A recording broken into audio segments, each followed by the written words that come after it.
है। कल तक उनके बयानों को लेकर देश की सियासत गरमाई हुई थी। आज राहुल गांधी की लहान उम्र से मुलाकात पर देश में अब सियासी संग्राम मच गया है। अमेरिकी दौरे पर राहुल गांधी इल्हान उमर से मिले। इस पर बीजेपी ने राहुल गांधी पर हमला बोल दिया। बीजेपी का कहना है कि राहुल गांधी देश विरोधी लोगों से मिल रहे विदेश जाकर। इल्हान उमर अमेरिकी सांसद है, उन्हें भारत विरोधी माना जाता रहा है। कश्मीर से धारा 370 खत्म होने पर इल्हान ने विरोध जताया था। इल्हान उमर ने पाकिस्तान के स्पॉन्सर करने पर पाकिस्तानी कब्जे पर कश्मीर का दौरा भी किया था।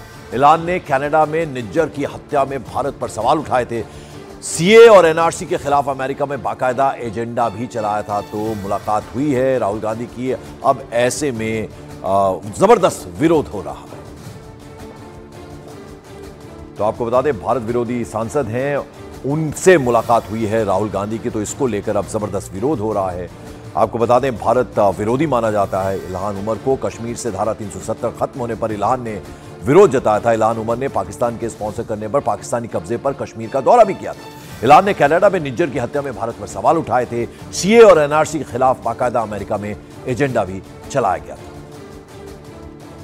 सवाल विदेशी धरती पर उठाने के बाद अब राहुल गांधी कहा भारत विरोधी तत्वों के साथ, और वो भी ऐसे तत्व जो एक ग्लोबल लॉबी की तरह काम करते हैं भारत को एक प्रकार से कटघरे में खड़े करने के लिए और कमजोर करने के लिए। मतलब एक व्यक्ति और पार्टी का विरोध करते करते देश विरोध पर ही उतर आना। आज राहुल गांधी की जो तस्वीरें सामने आई है कि वो इल्हान उमर से मिल रहे हैं। कौन है इल्हान उमर? इल्हान उमर वही है जिसने भारत के खिलाफ रेजोल्यूशन लाया यूएस कांग्रेस में, जिसने 370 हटने का विरोध किया, जो इमरान खान से मिलकर भारत में इस्लामोफोबिया कैसे बढ़ रहा है उसकी चर्चा की, जिसने भारत की सॉवरेनिटी को वायलेट करते हुए पीओके विजिट किया पाकिस्तान द्वारा स्पॉन्सर्ड ट्रिप पर। ये वही इल्हान उमर है जो हिंदुओं के खिलाफ नफरत को लगातार बढ़ावा देती है। ये वही इल्हान उमर है जो लगातार जम्मू कश्मीर पे जो भारत का पोजीशन है उसके खिलाफ जाकर पाकिस्तान के पोजीशन को बढ़ावा देती है, ताकत देती है। ऐसे इल्हान उमर से मिलने की क्या मजबूरी थी राहुल गांधी को? क्या एक पार्टी के विरोध में उतरते उतरते अब ऐसे तत्वों से भी मिलेंगे राहुल गांधी?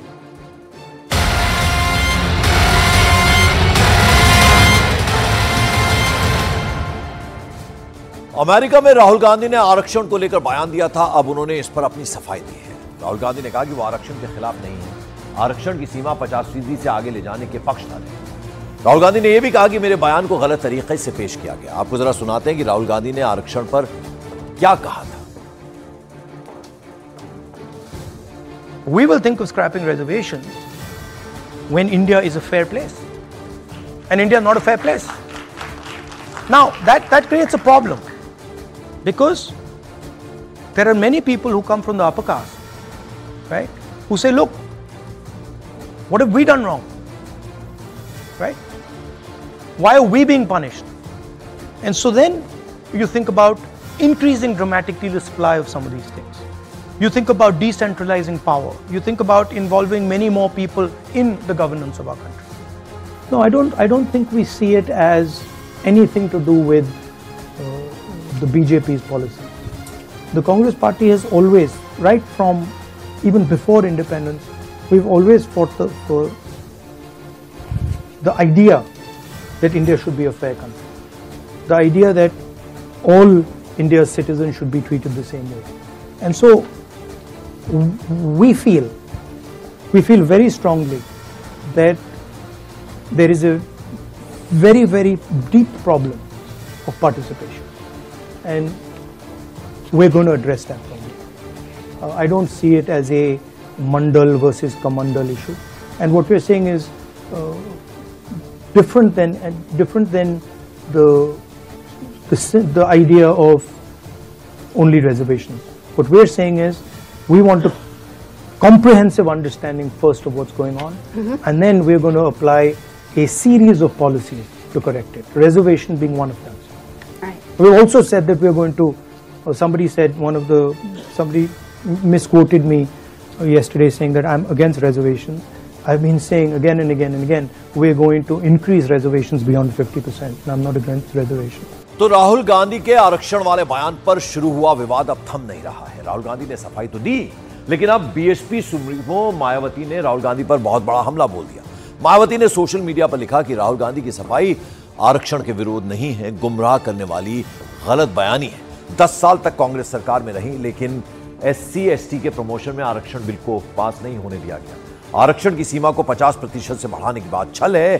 कांग्रेस की नीयत साफ नहीं है। कांग्रेस ने ना तो OBC आरक्षण लागू किया और ना ही SC/ST आरक्षण को सही से लागू किया, तो सीधे सीधे हमला बोला है BSP सुप्रीमो मायावती। और राहुल के सिक्कों पर दिए बयान पर बवाल मचा हुआ है। बीजेपी पूरी तरह से राहुल गांधी के बयान के खिलाफ हो गई है।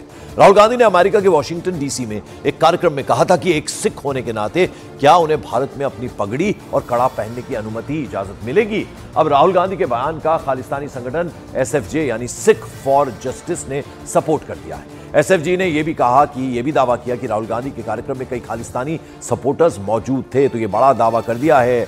सिख फॉर जस्टिस, जो कि खालिस्तानी समर्थक गुट है, दल है, उन्होंने यह बड़ा दावा कर दिया है। तो राहुल के सिखों के पगड़ी और कड़े पर दिए बयान के बाद बीजेपी ने राहुल गांधी पर निशाना साधा। बीजेपी ने कहा कि राहुल के बयान का तो आतंकवादी संगठन सपोर्ट करते हैं। जिस प्रकार से राहुल गांधी के सिख वाले बयान पर कि सिखों को गुरुद्वारे नहीं जाने दिया जाएगा, सिखों को कड़ा नहीं पहनने दिया जाएगा, सिखों को पगड़ी नहीं पहनने दी जाएगी, इसका तो कोई भी देश में समर्थन नहीं कर रहा। परंतु जो देश के बाहर प्रतिबंधित और आतंकी संगठन है वो राहुल गांधी का समर्थन कर रहे हैं और कांग्रेस पार्टी भी बेशर्मी से उनका समर्थन ले भी रही है। अमेरिका हो, कनाडा हो, बहुत ज़्यादा वहाँ पे सिखों को एक बहुत बड़ा एजेंडा वहाँ पे खालिस्तान का चल रहा है, रेफरेंडम का चल रहा है, और उसमें ही उन्होंने जाके आग में घी डालने का काम किया है। और बीजेपी नेता अनुराग ठाकुर ने कहा कि राहुल गांधी विदेश से भारत को बदनाम करना चाहते हैं, जबकि शिरोमणि अकाली दल ने तो यहां तक कह दिया कि राहुल गांधी को सिखों पर बयान देने का कोई हक ही नहीं है। और राहुल गांधी जी, मेरे साथ कितने सिख भाई बहन खड़े हैं, किसी को पगड़ी पहनने पे कोई रोक नहीं, किसी को गुरुद्वारे जाने पे कोई रोक नहीं, किसी को सत श्री अकाल बोलने में कोई रोक नहीं, किसी को वाहिगुरु जी का खालसा वाहिगुरु जी की फतेह बोलने में रोक नहीं, सत श्री अकाल। लेकिन आप विदेशों में बैठे सिख भाइयों या विदेशी लोगों के बीच में जाकर भारत को बदनाम करना चाहते हैं। को मैं बेनती करूंगा कि you are the last person who can speak on this. आपको क्या नैतिक आधार है या अधिकार है कि आप इस मुद्दे पे बोल सकें? आपकी पार्टी ने, आपके परिवार ने जो कुछ सिखों के साथ किया है वो तो आज तक कभी हिंदुस्तान में या दुनिया में कभी हुआ ही नहीं। तो ये तो रही बीजेपी और अकाली दल की बात। कांग्रेस ने दावा किया कि बीजेपी ने राहुल गांधी का वीडियो काट छांट कर चलाया और राहुल गांधी के बयान को सिखों से जबरन जोड़ दिया गया। साथ ही यह भी कहा गया कि बीजेपी का एजेंडा है कि सिर्फ राहुल गांधी पर हमला करो। राहुल गांधी के बयानों को आज तक काट छाट के चला रहे हैं, अपनी दुकान इसी तरह से कुछ बीजेपी के नेता चला रहे हैं। ये कब समझ में आएगा आपको कि राहुल गांधी के खिलाफ झूठ परोसने से, उनके खिलाफ नाहक आरोप लगाने से जनता नहीं खुश हो रही है। बीजेपी ने उसका एक वाक्य निकाला और उसको सिखों से जोड़ दिया। और they have only one agenda to target Rahul Gandhi. Let them do whatever they want. But people of Bharat is with Rahul Gandhi. Now country know about Rahul Gandhi, country know about BJP. Rahul के आरक्षण पर दिए बयान पर सियासी बवाल मचा हुआ है। बीजेपी ने कहा कि राहुल संविधान और आरक्षण विरोधी है, जबकि एनडीए की सहयोगी पार्टियों ने भी राहुल गांधी पर हमला बोला है।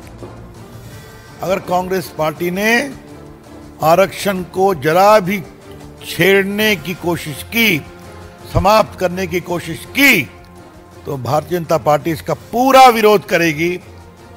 लेकिन दिल के अरमा जुबान पे आ गए राहुल गांधी के, जो उनके परनाना नेहरू जी कहते थे, जो उनकी दादी इंदिरा गांधी कहती थी, जो उनके पिताजी आरक्षण के खिलाफ थे, वही स्वर उनका भी है, ये मैं स्पष्ट कहना चाहते हैं। राहुल गांधी जी जब भारत के बाहर जाते हैं तो भारत के खिलाफ बातें करते रहते हैं, और यही मतलब उनमें कांग्रेस पार्टी का भारी नुकसान है।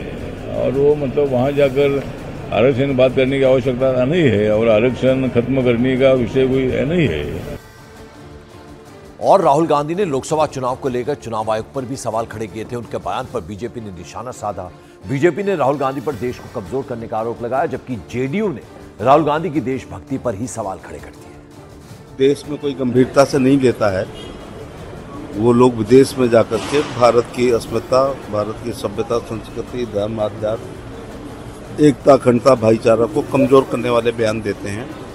और कुछ विदेशी शक्तियां भी हैं जो ऐसे लोगों को आश्रय भी देती हैं।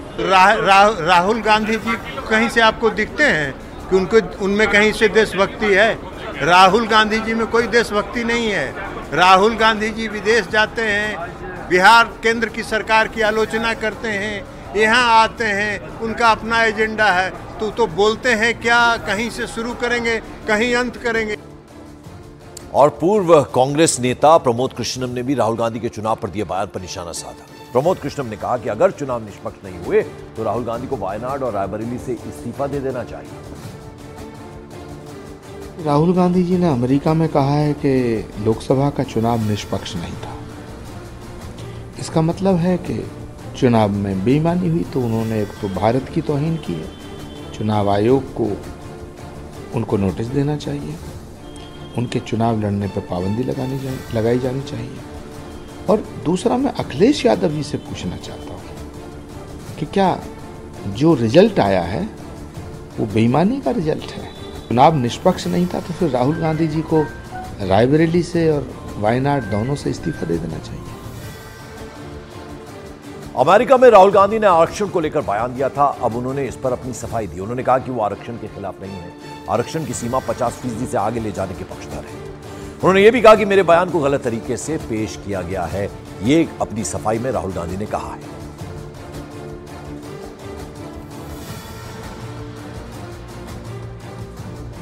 तो मैं आरक्षण के खिलाफ नहीं हूं और आरक्षण की सीमा 50% के पार हो, ये राहुल गांधी ने कहा है। यानी अब जब उन पे आरोप लग रहे हैं आरक्षण को लेकर, जो उन्होंने अमेरिका में बयान दिया था, अब उन्होंने अपनी सफाई दी है और उन्होंने कहा कि मैं इसके खिलाफ नहीं हूं, आरक्षण के खिलाफ नहीं हूं, लेकिन साथ साथ उन्होंने कहा कि आरक्षण की जो सीमा है वो 50% के पार होनी चाहिए, ये कहा है राहुल गांधी ने।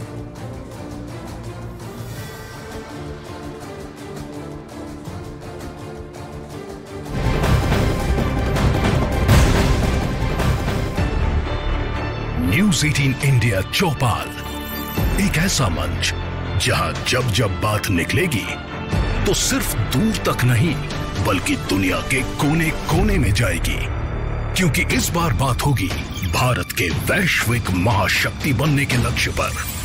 सरकार, समाज, सेलिब्रिटी और स्पोर्ट्स स्टार्स के साथ न्यूज़ 18 इंडिया चौपाल देखिए सिर्फ न्यूज़ 18 इंडिया पर।